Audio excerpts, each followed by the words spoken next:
Hello everyone, Cowbunger here, and today instead of analyzing a spotlight, we have something else to look at here, and it's something that I've personally been looking forward to a lot.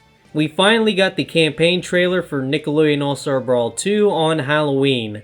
The campaign mode of this game is shaping up to be a cool, unique experience, but the trailer is only a minute long, so we don't get a lot to look at here.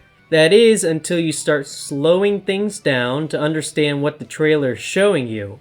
And that's what I'm going to be doing. I will find every detail in this campaign trailer to give you guys all the info you need to know about it before Nickelodeon All-Star Brawl 2 releases in a week.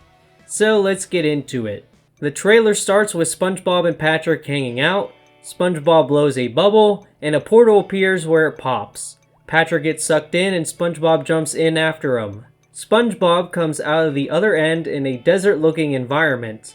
In the next shot, we see Clockwork from Danny Phantom appear out of a portal near SpongeBob with the time booth from Jimmy Neutron behind him. The next clip shows Vlad Plasmius laughing. This is the first time we see him in game. In this clip, we see a bunch of portals opening as Aang cowers in fear. This could either be some kind of story cutscene or an attack during a boss fight. I can also see these plasma blasts over on the side, which I'm actually guessing is just a visual glitch. But if there are plasma blasts, then this could actually be a part of Vlad's boss fight. Here we see Danny approaching a portal on this platform with this unique statue.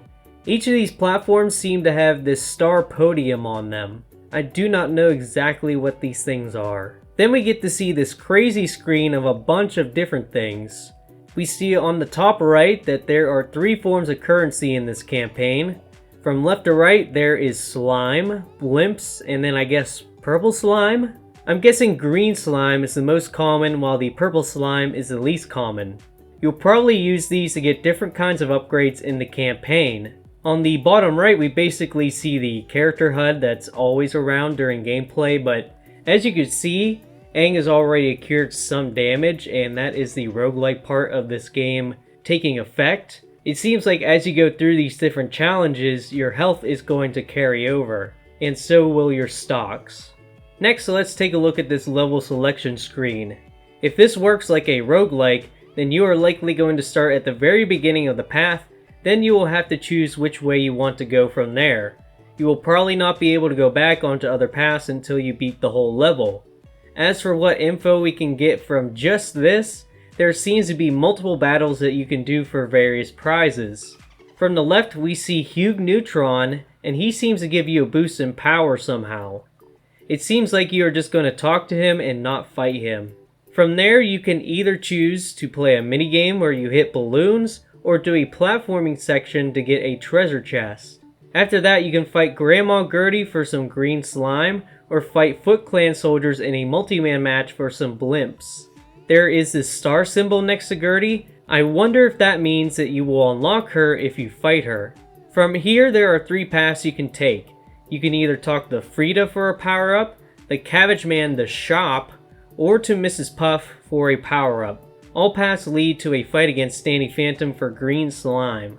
As the screen scrolls a bit, we see more paths.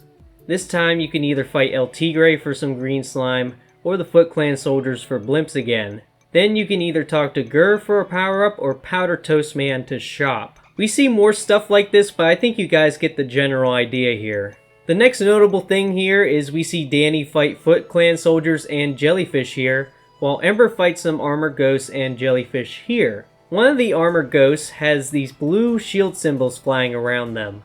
I'm guessing this will make you more damage and knockback resilience. Jellyfish and Foot Clan soldiers seem to come in different colors, but it's not clear if their attacks or stats are different too. Here we see a powered up Patrick doing a hug driver.